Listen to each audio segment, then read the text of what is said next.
It was a cold evening, the kind that made you pull your coat tighter and wish for the warmth of a home-cooked meal. In the bustling corner of a modest downtown diner, where the scent of freshly brewed coffee mingled with the aroma of sizzling burgers, a young black waiter named Marcus stood at his station. His uniform was crisp, his smile unwavering, but beneath his polished exterior lay a heart burdened with dreams yet unfulfilled. Marcus wasn't just serving tables, he was navigating a life of challenges, striving to make ends meet, and quietly nurturing aspirations of becoming a writer. The diner buzzed with its usual symphony of clinking cutlery, murmured conversations, and the occasional burst of laughter. Regular customers knew Marcus for his warmth and unshakable optimism. No matter how difficult his shift, he treated everyone with equal respect, carrying their plates and their stories with care. That evening, a new customer rolled into the diner. She was a woman in her late 40s, seated in a wheelchair. Her entrance was unassuming, yet there was an air of quiet dignity about her. She had sharp eyes, the kind that seemed to take in every detail, and her hands rested lightly on the wheelchair's rims as though she carried the weight of her life with grace. Marcus noticed her immediately, his instinct to help kicking in. "Good evening, ma'am," Marcus said warmly, approaching her table. "Welcome to Lou's Diner. Can I help you with the menu, or would you like some recommendations?" The woman looked up, her lips curling into a faint smile. "Thank you. A coffee would be a good start." Her voice was calm, steady, but there was something about her tone that hinted at a story untold. Marcus nodded, jotting down her order. As he turned to fetch her coffee, he couldn't shake the feeling that there was more to her presence here than met the eye. When Marcus returned with the coffee, he noticed the woman staring out the window, her gaze fixed on something far away. He set the coffee down gently and asked, "Is there anything else I can get for you?" She looked back at him, her expression softening. "No, just the coffee for now. Thank you." As the evening wore on, the woman stayed longer than most customers. She seemed content in her solitude, yet Marcus felt compelled to check on her more often than usual. He found himself drawn to her calm demeanor and the quiet mystery she carried. At one point, she called Marcus over and asked, "Do you believe in fate?" The question caught him off guard. He paused for a moment before replying, "I think fate might play a role, but I believe in hard work and kindness more." The woman smiled again, this time more fully. "Good answer," she said, almost to herself. Then, reaching into her bag, she pulled out a folded newspaper. It looked old, its edges slightly yellowed, but it was well preserved. She handed it to Marcus with a deliberate motion, her eyes locking onto his. "This is for you," she said, her voice steady but filled with an unspoken weight. Marcus hesitated. "For me? Why?" She shook her head gently. "Just read it when you have a moment. Sometimes answers come when you least expect them." Marcus took the newspaper, puzzled but polite. He didn't want to pry, yet curiosity gnawed at him. As he slid the paper into his pocket, the woman wheeled herself out of the diner, leaving behind the faint scent of lavender and an air of unanswered questions. The rest of the shift passed in a blur, but Marcus couldn't stop thinking about the woman or the newspaper. When he finally got a break, he pulled it out, unfolding it carefully. His eyes widened as he scanned the front page, his heart skipping a beat. There, in bold headlines, was a story about a local diner, a story that seemed eerily familiar. But it wasn't just the content that caught his attention. It was the date printed at the top. The newspaper was from years ago, long before Marcus had even started working at the diner. And yet, as he read on, he found details that seemed to connect directly to him and his life. His hands trembled as he turned the page, the words blurring slightly as his mind raced. Who was the woman? Why had she given him this? And most importantly, what did it all mean? As the diner's closing bell chimed, Marcus knew one thing for certain. His life was about to change in ways he couldn't yet comprehend. As Marcus walked home that night, the crisp newspaper folded tightly in his hand, his mind churned with questions. The streets were quiet, the hum of distant traffic, the only sound accompanying his footsteps. The old street lights cast long shadows, making the night feel heavier somehow, as though it carried a secret too big to share. Marcus couldn't shake the image of the woman in the wheelchair. Her calm voice, the way her eyes seemed to see more than they should. It all lingered like a tune he couldn't place. He reached his small apartment, a modest space that was barely big enough for his few possessions. Inside, the room felt colder than usual, or maybe it was just the weight of the newspaper in his hands. Marcus turned on a single lamp, its soft yellow light spreading across the worn table where he placed the mysterious artifact. Sitting down, he unfolded it carefully, his eyes scanning the front page again. The headline read, "Asterisk local diner witnesses act of kindness that changes a life forever." Asterisk beneath it was a photograph of a man, a waiter, holding a small box with a look of astonishment on his face. Marcus stared at the image. The man bore a striking resemblance to him, though the photo was grainy and lacked detail. Could it really be him, or was his imagination playing tricks on him? The date printed on the paper was unmistakable, nearly 10 years ago. Marcus would have been a teenager then, far removed from the life he now led. His thoughts raced as he read the story. It described how a waiter at the diner had unknowingly served someone who was facing a life-altering decision. The act of kindness, simple, unplanned, had set off a chain of events that ultimately changed both their lives. The details were vague, almost frustratingly so. There was no name for the waiter, no specific clues to confirm or deny whether the story involved him. And yet, the coincidences felt too strong to ignore. The diner was the same, the setting eerily familiar. It even described a quiet evening, much like the one he had just experienced. But the story ended abruptly, leaving out what exactly happened afterward. Marcus leaned back in his chair, the creak of the wood breaking the silence. His mind was a whirlwind of possibilities. Why had the woman given him this newspaper? How was he connected to a story that seemed to belong to another time, another person? And most pressing of all, what was he supposed to do now? The next day, Marcus couldn't focus on anything.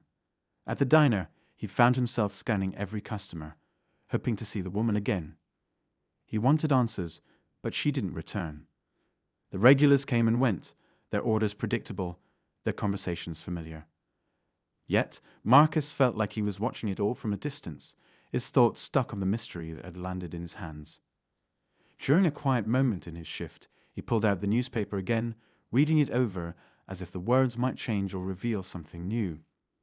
One detail caught his eye that he hadn't noticed before, a small mention of a note. The article described how the waiter had received a message left behind by the mysterious customer, but the contents of the note were undisclosed. Marcus felt a strange chill. Was there something he was supposed to find? Was the woman trying to lead him somewhere? That evening, after his shift ended, Marcus decided to dig deeper. He made his way to the library, hoping to find archives of old newspapers or more information about the story. The library was nearly empty, its tall shelves casting long shadows under the flickering fluorescent lights. The librarian, an elderly woman with kind eyes, guided him to the archive section and showed him how to use the microfilm machine. As Marcus scrolled through reel after reel, he finally found the issue he was looking for. There it was, the same article, the same photo. But this time the page included an additional piece of information, a follow-up story published a week later. His heart raced as he searched for it, his hands trembling slightly. When he found it, his breath caught in his throat. The follow-up described how the waiter had disappeared shortly after the initial event. Friends and colleagues were quoted, expressing shock and confusion. The article speculated that the man had left to pursue a better opportunity, but no one seemed to know for sure. There was even a note about how the diner's owner at the time believed the mysterious customer had something to do with it. Marcus leaned back, the weight of the discovery sinking in. Disappeared? What could that mean?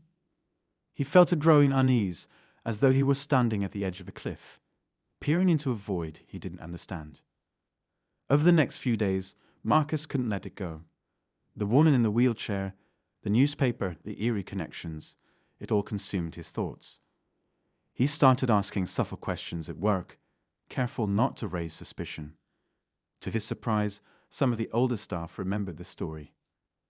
Yeah, there was a guy before you, one of the cooks said, flipping a burger on the grill. Real nice like you. He just up and left one day. Nobody knew why. Marcus pressed further, but no one had any concrete answers. The more he learned, the more tangled the story became. He started to feel as though he were walking in someone else's footsteps, retracing a path that had been laid out for him long before he arrived. Then one evening, as he was closing up the diner, Marcus noticed something unusual. Tucked under the counter where the register sat was a small envelope, yellowed with age. It was wedged so far back that it seemed as though it had been forgotten for years. His pulse quickened as he reached for it, carefully pulling it out. The envelope had no name, no address, only a faint smudge where ink had once been. Inside was a single piece of paper, folded neatly. Marcus unfolded it slowly, his eyes scanning the handwritten words. Sometimes the smallest actions carry the greatest weight. Trust the journey, and you'll find your answer. The handwriting was elegant, almost old-fashioned, and it bore no signature. Marcus stared at the note, a chill running down his spine. Was this the note mentioned in the article? Had it been waiting here all this time, meant for him to find? Or had someone left it recently, knowing he would discover it? As he stood there in the quiet diner, the note in his hand, Marcus felt the weight of something far bigger than himself. The pieces were falling into place, but the picture they formed was still unclear. One thing was certain. His life was no longer ordinary, and whatever lay ahead, he couldn't turn back now. Marcus felt the weight of the note pressing against his chest, tucked carefully into his pocket as he locked up the diner. The quiet streets outside seemed to hum with an unfamiliar energy, as though the air itself had grown heavier. He couldn't shake the feeling that someone, or something, was watching him. Every shadow felt sharper, every sound louder. His steps quickened as he made his way home, his mind racing. Once inside his apartment, Marcus carefully unfolded the note again, staring at the words. Trust the journey. The phrase lingered in his mind like an unsolved riddle. What journey? What was he supposed to trust? He thought of the woman in the wheelchair, her piercing gaze, and the way she had seemed to know something about him that even he didn't. Sleep eluded Marcus that night. He lay in bed, staring at the ceiling, his thoughts spiraling in every direction.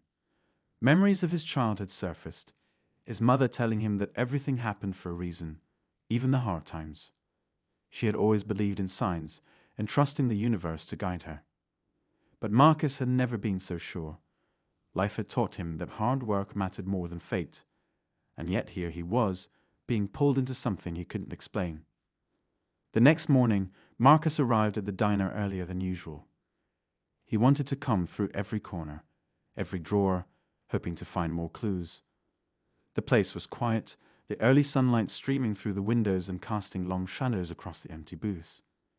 He started in the kitchen, checking shelves and cabinets. Nothing seemed out of the ordinary, but Marcus couldn't shake the feeling that he was missing something. As he moved back into the dining area, his eyes fell on the wall where the old bulletin board hung. It was cluttered with faded photographs, notes, and scraps of paper, remnants of years gone by. Most of it was mundane. Reminders for staff, menus from old specials, and a few Polaroids of smiling faces. But one photo caught attention. It was a group picture of the staff from nearly a decade ago. Marcus leaned in closer, his heart skipping a beat. There in the back row stood the man from the newspaper photo, the waiter who had disappeared.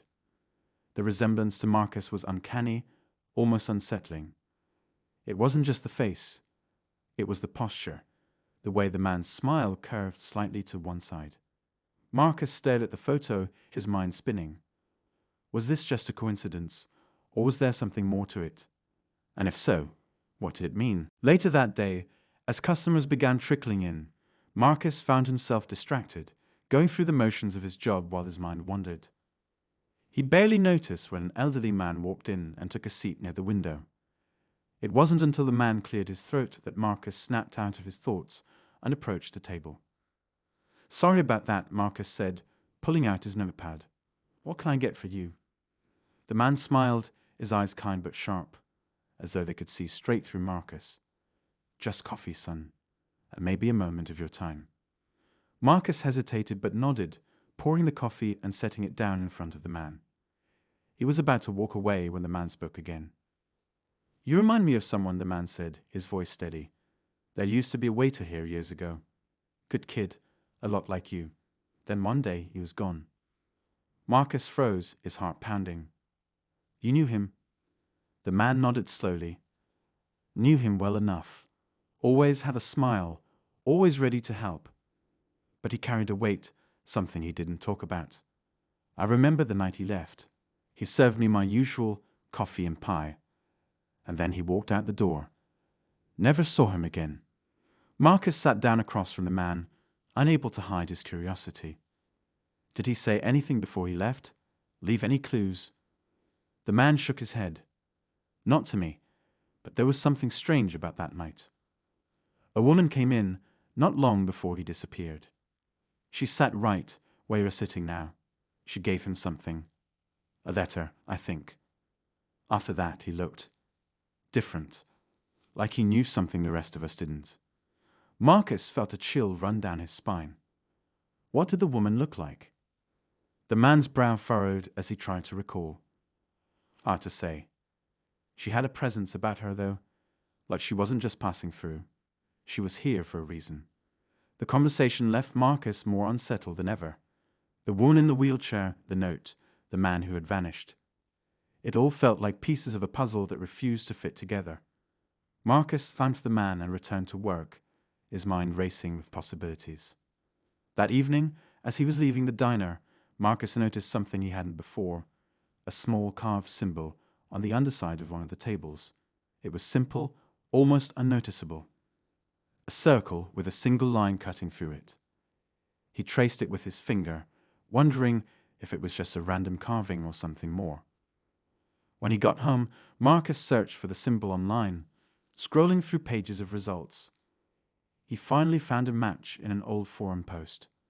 The symbol, according to the post, was associated with the idea of crossroads.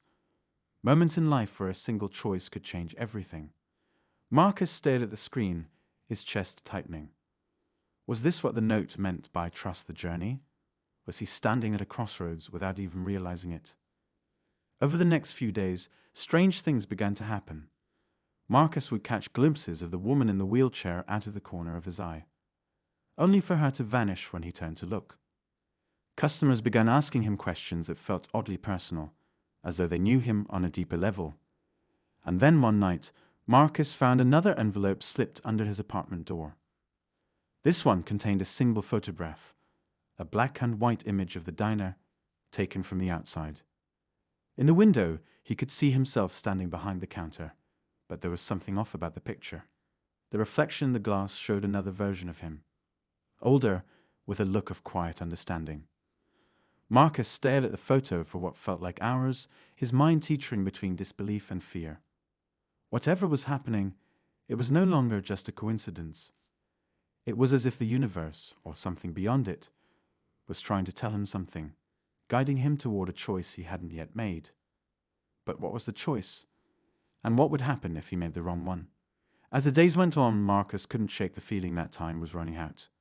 The clues, the symbols, the strange encounters, they all pointed to something bigger than himself.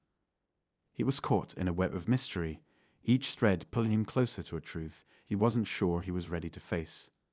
But one thing was certain, the journey wasn't over. Not yet. The days blurred together, each one more disorienting than the last. Marcus felt as though he were living two lives, one rooted in the present, where he served coffee and burgers with a polite smile, and another that tugged at him from the past, filled with shadows and whispers of things left unfinished. The photograph haunted him, its impossible reflection a constant reminder that something beyond his understanding was unfolding. One evening, after the diner had closed and the last of the staff had left, Marcus stayed behind. He felt drawn to the space, as though it held answers he couldn't yet see. The diner was eerily quiet, the hum of the refrigerator, the only sound in the stillness. He walked slowly between the tables, his fingers brushing against the edges of the worn booths. His thoughts spiraled with everything he had learned: the vanished waiter, the cryptic note, the mysterious woman. Then he noticed it. On the floor beneath one of the booths, partially hidden by the shadow of the table, was a small folded piece of paper. Marcus crouched down, his pulse quickening as he reached for it. The paper felt fragile in his hands, as though it had been there for years, waiting for this moment. He unfolded it carefully, his breath catching as he read the words scrawled in the same elegant handwriting as the first note. Look where it all began. The words were both a command and a challenge, and Marcus felt a surge of unease. He thought of the diner's history, of the countless lives that had passed through its doors. But where had it all begun? He remembered the old photo on the bulletin board, the group of smiling faces. The answer had to be there in the time before his own story had intertwined with the diner's. The next morning, Marcus called it a favor from one of his co-workers and took the day off. He spent hours researching the diner's history, combing through old records and archives. He discovered that the diner had changed hands several times over the decades, each owner leaving their mark on the place. But one name kept appearing in his search: Samuel Green. Samuel Green had been the diner's original owner, opening it nearly 50 years ago. The article described him as a kind man who believed in the power of community. But one story stood out, a report from the year the diner opened. It detailed how Samuel had gone missing under strange circumstances, leaving behind only a cryptic note that no one had been able to decipher. Marcus felt a chill. The parallels were too strong to ignore.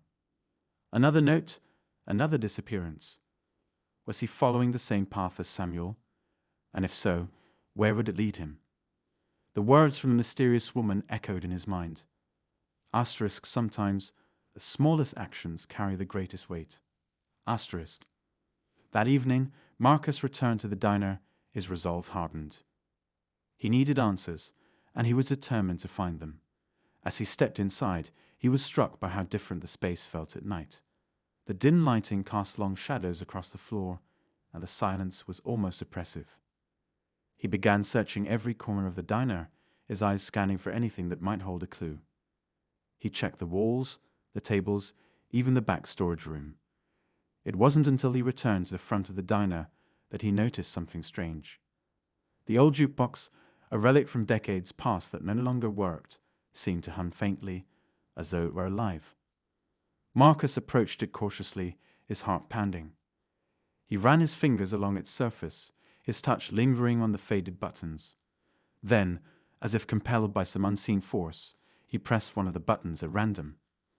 To his shock, the jukebox lit up, its colorful lights flickering to life. A soft melody began to play, a song he didn't recognize, but that felt oddly familiar. As the music filled the diner, Marcus noticed something else. Beneath the jukebox, hidden in a small compartment he hadn't seen before, was a metal box. He pulled it out carefully, his hands trembling. The box was old, its surface tarnished, but the lock was broken. He opened it slowly, his breath catching as he saw what was inside. The box contained a collection of items: a worn notebook, a handful of photographs, and another envelope. Marcus's hands shook as he picked up the notebook, flipping through its pages. It was filled with journal entries, each one written in the same elegant handwriting as the notes he had found. The entries told a story of hope, of someone who believed in the power of small moments and connections. But as the pages went on, the tone grew darker, filled with uncertainty and fear.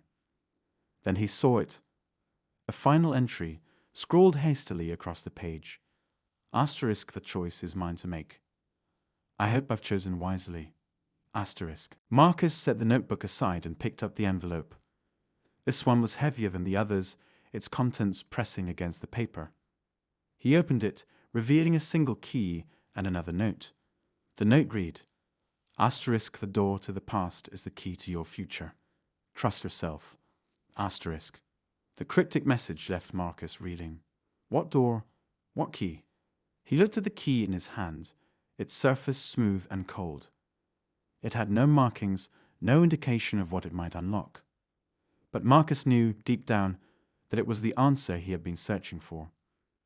As he sat there in the quiet diner, the weight of the key in his hand, Marcus felt a strange mix of fear and determination. The pieces of the puzzle were finally coming together, but the picture they formed was still shrouded in mystery. One thing was clear: whatever lay ahead, it would change everything. The song on the jukebox faded into silence, leaving Marcus alone with his thoughts. He stared at the key, its metallic surface glinting in the dim light. The choice was his now, just as it had been for those who came before him. And as the night deepened, Marcus knew he was standing on the edge of something extraordinary. He was ready to take the next step, even if it meant stepping into the unknown. Marcus sat in the dimly lit diner, the key cool in his palm, its weight feeling heavier than it should.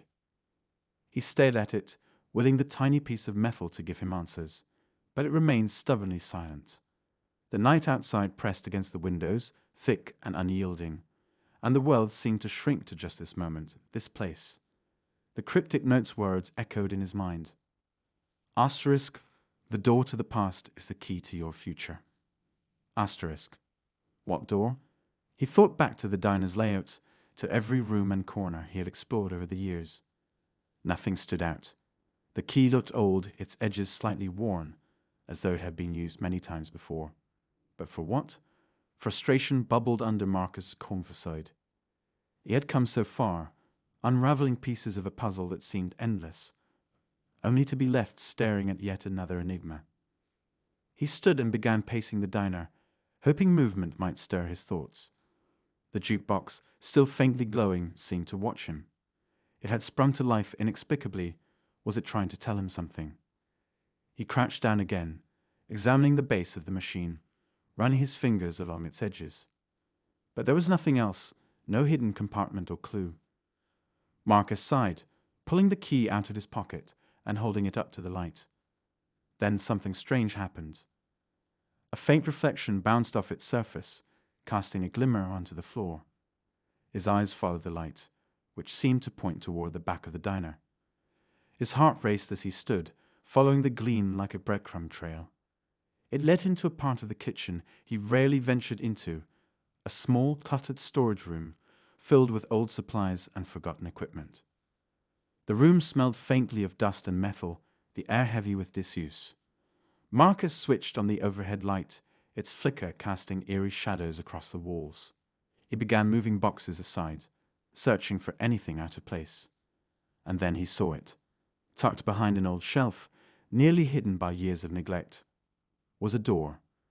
It was small and unassuming, its wooden frame worn but intact. Marcus's pulse quickened. He stepped closer, his breath catching as he noticed something carved into the wood near the handle. The same symbol he had seen etched under the diner table, the circle with a line through it. His hands trembled as he brought the key to the lock, the metal sliding in with a soft click.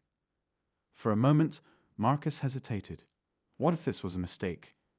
What if he wasn't ready for whatever lay beyond? But something inside him urged him forward. He turned the key, the mechanism groaning as though waking from a long sleep. The door creaked open, revealing a narrow staircase descending into darkness. Marcus hesitated, his mind warring with fear and curiosity. But the pull was stronger than his doubt. He grabbed a flashlight from a nearby shelf and stepped onto the first stair. The air grew cooler as he descended, each step echoing faintly in the confined space. The staircase spiraled downward, and Marcus couldn't tell how far it went. The walls were lined with old bricks, damp and worn, as though they had been untouched for decades. Finally, the staircase ended, opening into a small, dimly lit room. Marcus's flashlight swept across the space, revealing shelves filled with old books, yellowed papers, and strange trinkets. At the center of the room was a desk, its surface covered in neatly arranged objects. There was an old pocket watch, a photograph in a silver frame, and a leather-bound journal. But what caught Marcus' attention was a map pinned to the wall behind the desk. The map was of the city, but it was marked with symbols and lines that Marcus didn't understand. Red circles highlighted specific locations, and the diner was one of them. Next to it, written in bold letters, were the words, Asterisk, the nexus point. Asterisk, Marcus stared at the map, his mind racing. What did this mean? Was the diner more than just a place to serve food? And how was he connected to all of this? His eyes fell to the photograph on the desk. It was black and white, showing a group of people standing in front of what appeared to be the diner, except it looked different, older. Marcus recognized one of the faces instantly. It was the man from the group photo upstairs, the one who had disappeared. But there was someone else in the picture who sent a chill down Marcus's spine. The woman in the wheelchair stood at the edge of the group, her expression serene yet haunting. She hadn't aged a day. Marcus's grip tightened on the flashlight as he struggled to process what he was seeing. How was this possible? Was she connected to the man who had vanished? And what was her role in all of this? Before he could dwell further, a soft sound broke the silence. It was faint, almost imperceptible, a rhythmic tapping, like footsteps. Marcus froze, his heart pounding in his ears. The sound grew louder, coming from the staircase behind him. He turned, his flashlight trembling in his hand, but the beam revealed nothing but the empty stairs. Marcus, a voice whispered, low and deliberate. It wasn't harsh or threatening, but it carried a weight that made Marcus's blood run cold. He spun around, the light darting across the room, but he was alone. The voice came again, closer this time. You're so close. His chest tightened, every instinct screaming at him to run. But something rooted him in place, a stubborn determination to see this through. Who's there? He called, his voice shaking but resolute. The room remained silent. Then, as though summoned by his words, the pocket watch on the desk began to tick. Its sound was loud and precise, filling the small space. Marcus's gaze snapped to it, and he stepped closer, drawn by the rhythmic ticking. As he reached for it, the ticking stopped abruptly, replaced by a low hum that seemed to come from the very walls. The hum grew louder, vibrating through the floor and up Marcus's legs. The light in the room flickered, and the air felt charged, as though the space itself were alive. Marcus's mind raced, the pieces of the puzzle swirling chaotically. He didn't know what he had stepped into, but one thing was certain. He was no longer just an observer. He was a part of this now, whether he wanted to be or not. Before he could react, the hum reached a deafening crescendo, and the room was bathed in a blinding light. Marcus shielded his eyes, every nerve in his body screaming with tension. And then, just as suddenly as it had begun, the light disappeared, leaving Marcus alone in the silence once more. But the room wasn't the same. The map had changed.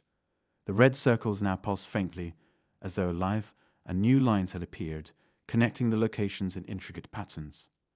At the center of it all was the diner, its circle glowing brighter than the rest. Marcus stared at the map, a sense of inevitability washing over him.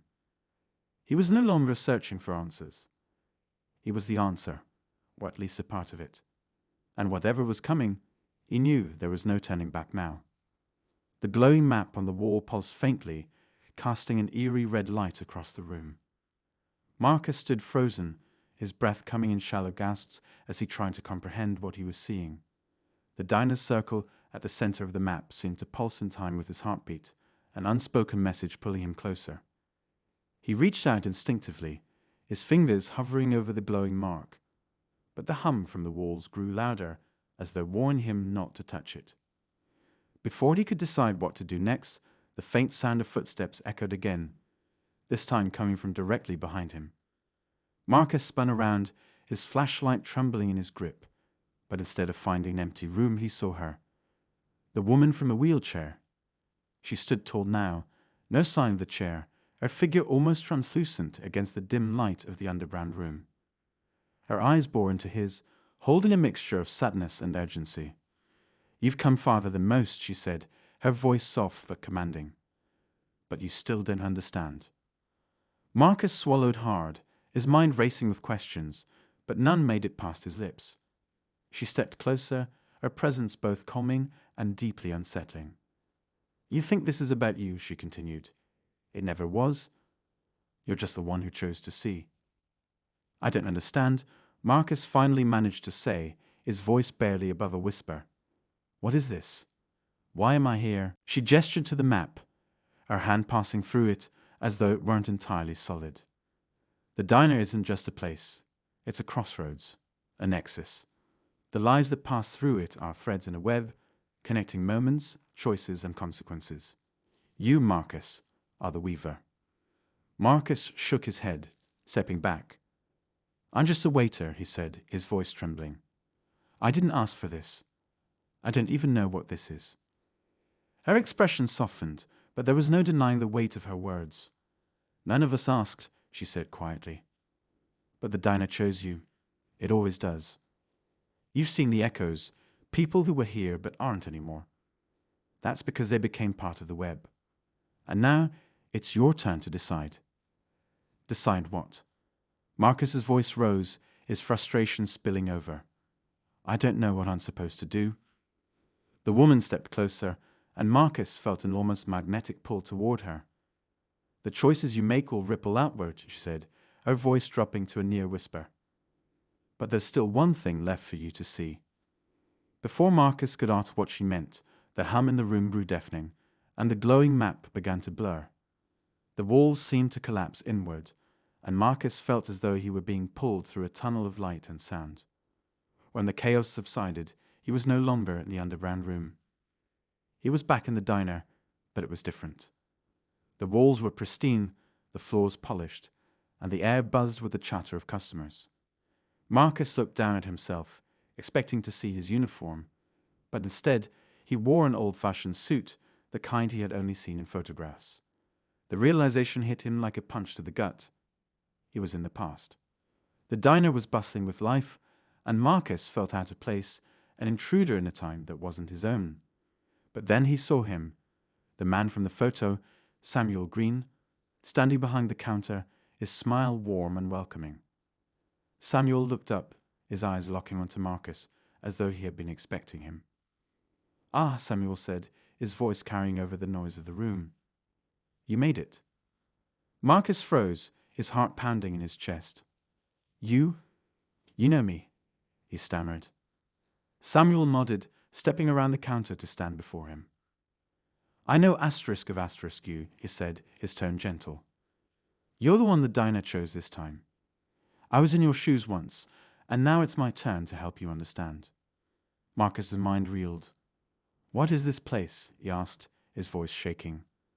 "Why does it feel like I'm supposed to be here?" Samuel placed a reassuring hand on Marcus's shoulder. "This diner is more than walls and tables," he said. "It's a bridge, a place where time and choices intersect. Every action taken here affects the web, shaping not just the lives of those who come through its doors, but the fabric of the world itself." "But why me?" Marcus asked, his voice breaking. "I don't even know what I'm supposed to do." Samuel smiled, his expression full of understanding. "You're here because you see what others don't," he said.